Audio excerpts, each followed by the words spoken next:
It's been a lot of fun out on the road teaching what I love, and that is texturing ceramics and placing great glaze and effects on these restorations. I often get this question now more than I used to. Can you do Prepless veneers with CEREC? Now this video is going to be more about how we finish the veneers once they come out of the milling unit, but there's a lot of criterias that exist in the mouth to determine whether we can go Prepless, and that would be the condition of the mouth. Now in this case, this is a young man, peg laterals. His mom didn't want his teeth prepped. We were able to create a mock-up which worked really well to give him a taste of what it could be. And then I used ExoCAD using the DS Core Highway from Prime Scan into DS Core into ExoCAD, doing the mock-up and then transitioning that digital mock-up over the final images for the preparation where the tissues are really clean because we didn't prep on this and it was so smooth. Then I brought it up to my 5-axis milling unit in Idaho at my home studio and machined out really thin veneers. Now, have I done Prepless veneers with CEREC? Absolutely. There is some limitations with a 4-axis milling unit. However, at the end of the video, I'll share the best way to mill with really good margins, minimally prepared veneers, and sometimes Prepless veneers with CEREC. You do want to use the extra fine mill, whether it be the MCXL or the prime mill, but you can get it done. And I'll share those parameters at the end of the video. But I'll tell you, once I'm done teaching and I've been away from home for a few days, or I'm at my office in Santa Rosa, I love that dot on the wall where I go home, getting that oxytocin and the serotonin rush because I'm going to see my wife and spend time with our children, which are our dogs. But I just love that ride home and arriving at the gate, knowing that I'm going to see my beloved really soon.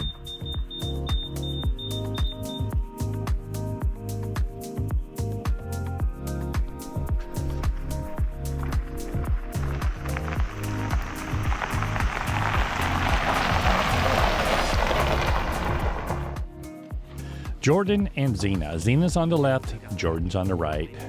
They're our shepherd duo, and they're a lot of fun. They always like that attention when I've been gone.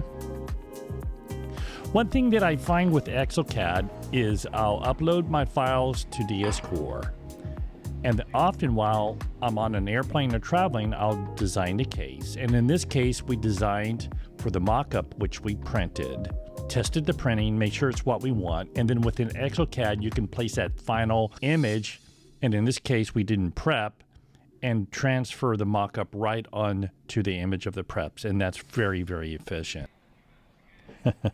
Jordan always lets me know when it's time to be done designing the case. Now, when I'm up at my homestead, in this case it's 2 teeth, but if it's multiple teeth, I'll take out the case and load it in to the CAM software and get that milling accomplished overnight. We can mill up to 48 restorations overnight. So if you're doing a veneer case or a full mouth case, that can be milling while you sleep. Recently, Ivoclar introduced a new CAM software for ceramics, and I have found it to be very efficient. In other words, it has AI capability within it. So once we load the restorations, it already assesses the best angle of the sprue, location of the sprue, the draw for optimal milling with the 5 axes, and then it will generate the best tool strategy to be efficient to get the job done. We'll place that on a holder and start the mill. In this case, it took 20 minutes to mill each restoration. And that's really good for a 5-axis.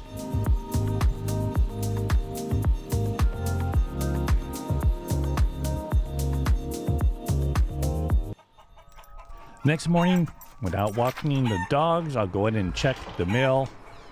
And I'll tell you one thing that's nice about being on a homestead is we don't have any close neighbors, so I can walk around in whatever I need to. Most importantly, I gotta set the mood. We're gonna burn some incense. This is a combination of pine and cherry blossom. There's nothing like it.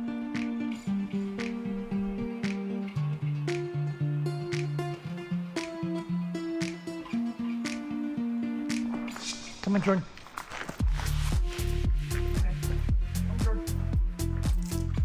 Come on, boy.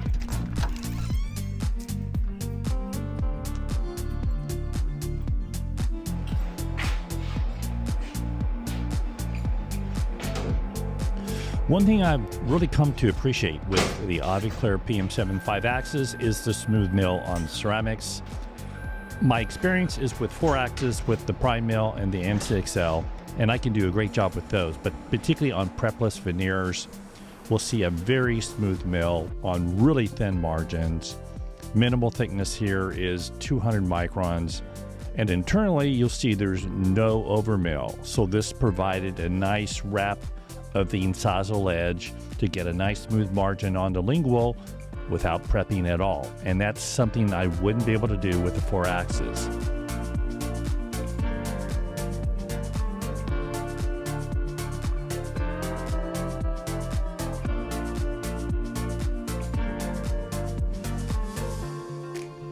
I've worked a lot with MiYO over the years for my personal burr kits, for my teaching, what I do here online. The JK03 is one I've used probably for a decade here, and it works so efficiently with the diamond separator. Notice that we're holding the restoration so that doesn't fly across the room. And then outline the junction of the holding bar to the ceramic.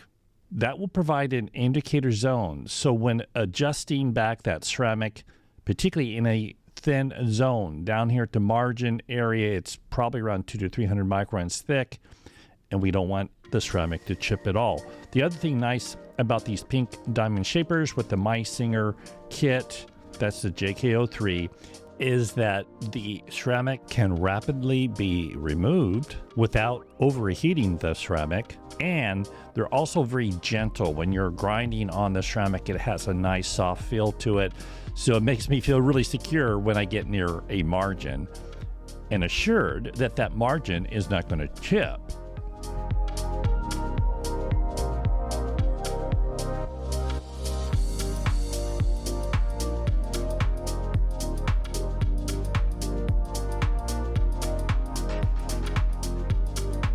For final refinement, I love the green coarse knife edge wheel on the JK03 kit. That's by MiYO. It will provide careful shaping clear down to that margin. Now at this point in time, we want to be careful around that margin. As you'll see later in the video, the final thinning of that margin happens after crystallization. And that way you can get it down to a knife edge of where the blend of that ceramic to the tooth, you won't feel it at all. I do like to do some texturing. We have to be careful with that, particularly with a thin veneer like this. Highlight the primary definition. As I've shared in a lot of my shaping videos, you want to scribe and scrub. This doesn't take me that long. I am taking longer for a video. Here we're placing some pericommata in that cervical zone, but I am taking longer for the video just to show you burr action. This is a lot of fun and I enjoy texturing. One of the final shaping touches I do is take the diamond burr and slightly retrocline that incisal edge. It will create a nice sharp edge and it looks really natural. Object Fix Flow is my preference for the firing paste. Ivoclar does recommend using their brand here, particularly on a thin margin like this. We don't want to see any distortion. Make sure the margins are sealed and fully supported. It's really easy to tease that flow up to the margin where needed, and it provides a nice seal. Also, you got to be careful with the Object Fix Flow. It can get on the outside, and that can easily be cleaned with a microtip brush. For this case, we're going to use MiYO 850. I like this system mainly because I can place the glaze and characteristics on and do one firing, particularly on a thin veneer like this. The glaze is really easy to place. Make sure you don't see the bristles of the brush in the glaze, otherwise it's too thick. And now we're ready to place some incisal characteristics. Thin out that incisal glaze just on that edge before placing color. This is smoke. This is the basic low value application that we start with to provide a lower value on the incisal edge. Another way to create a continuous lower value is to slightly stroke that will float across the glaze. It will nicely smooth and dissipate into the glaze. It's a nice feature of this system. To accent the incisal edge, we're going to use Storm. This is more of a magenta around the line angles, also incisal to the primary definition. It creates more enhanced lower value appearance, creating the illusion of translucency. Now, in this case, I'm looking at the centrals and the other teeth in the mouth. That's kind of how I get my blueprint for how we're going to characterize. The incisal edge can be enhanced with halo spraying. That's what's being used here. It creates that nice halo and also creates that enamel illusion there that we often see on incisal edges, particularly a young person like this.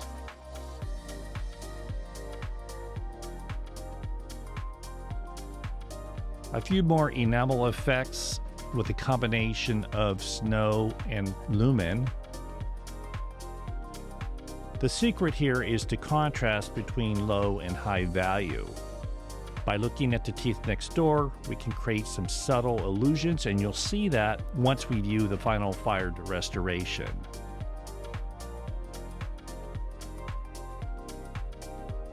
Once applied, the colors can be moved. We're layering these on top of each other so all the colors can be applied for one firing.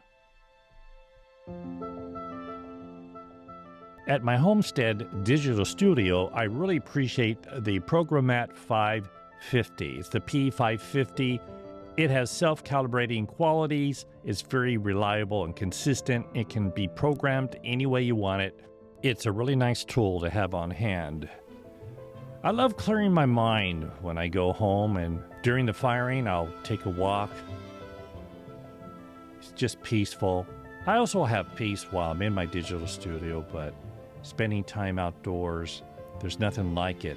It's a nice experience I've wanted for years. I've dreamed about this for years. I was thinking about doing this probably 30 years ago, and it's actually coming around. I do appreciate my partnership with Ivoclar. Their relationship has been instrumental in accomplishing a dream that I've had for years, and I really appreciate it.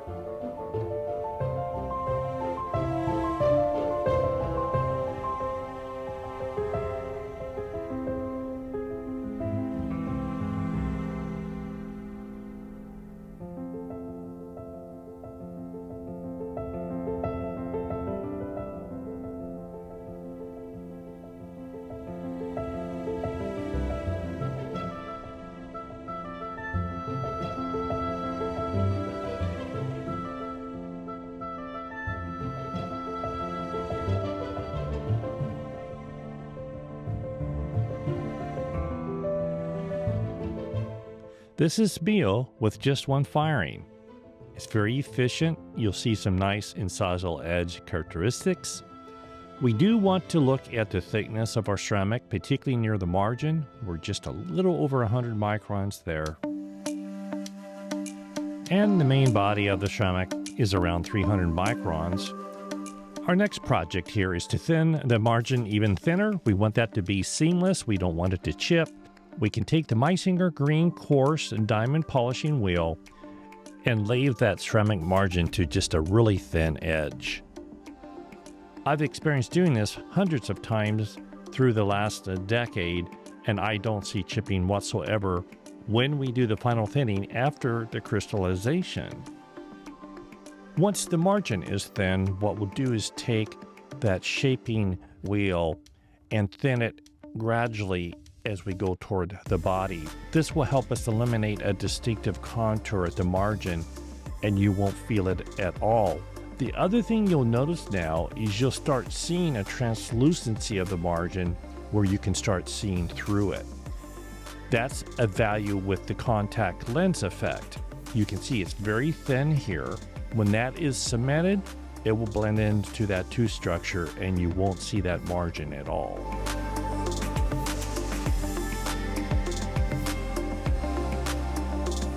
To blend the luster where the e.max restoration has been thinned, we'll go to the twist. This is the fine blue twist. It will create more of a luster matte finish. It can also be used to bring the luster down. You got to be careful holding those. I've lost a few restorations through the years where they catch on a polisher and I can't find them. So there's more of a matte finish. If you want to bring back a little more luster, the finishing grit I prefer is the pink twist. It's a fine grit, and we can bring up the luster, particularly on the line angles, and just create a more natural look.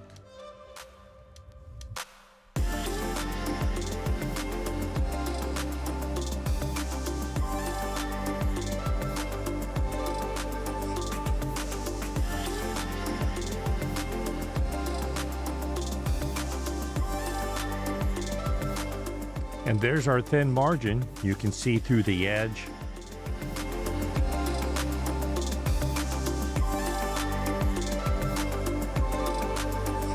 Let's check our thickness. We brought it down to 100 microns there at the margin zone and mid-body zone. We brought it back to about 250. So we brought those margins a little thinner, and we brought the mid-body area, the transition from the margin thinner. Here's the restoration ready to go. We did both peg laterals. This demonstrates just working on one of the restorations.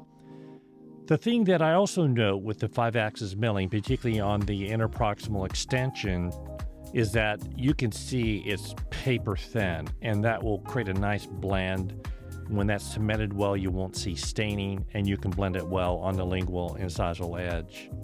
So that's the value of 5-axis milling. This case would have been difficult to do with the 4-axis. We would have seen too much overmill internally. And there's the final case. The patient's elated, and so is the doctor. Thanks for watching this video. I had a lot of fun making it. Just a few pointers about parameters. Now, when I'm milling with a 5-axis, I don't get internal overmill, and that's one benefit when we're going really thin. I've done a lot of veneers, even Prepless with CEREC. I need to use extra fine mill, whether it be the prime mill or the MCXL. It needs to be extra fine mill. The other thing that I look for with CEREC is my minimal thickness, 300 microns. That's right. And on margin parameter, it's 50. Now, with the 5-axis here, the PM7, I can go at 200 microns minimal thickness, and even down to 30 microns on that margin parameter. It's just a more refined mill.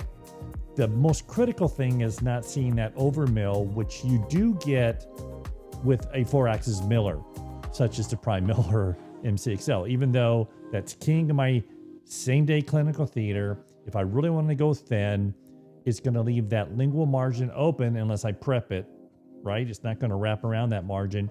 And then a little overmill on the line angles if we're wrapping around a tooth, and then sometimes at the labial incisal edge. But other than that, we can do really well. As you see in this case, these are minimally prepared veneers, and they look really nice, and I've done hundreds of them with CEREC, so it does work. This video is my basic finishing process, whether I complete the veneers with a 5-axis or 4-axis, doesn't matter. I love e.max, particularly that thinning afterwards where you can see through it. Those veneers are going to last for years because you're bonded on enamel, and that's the best bond in the world. So ceramic and enamel, I can talk a lot more about that. But I'm sure you have questions, so post them below. You folks take care of yourself. It's a season of gratitude and Thanksgiving. That's when I'm making this video. But I'll see you in the next one really soon. Be safe. You take care of yourself. Bye.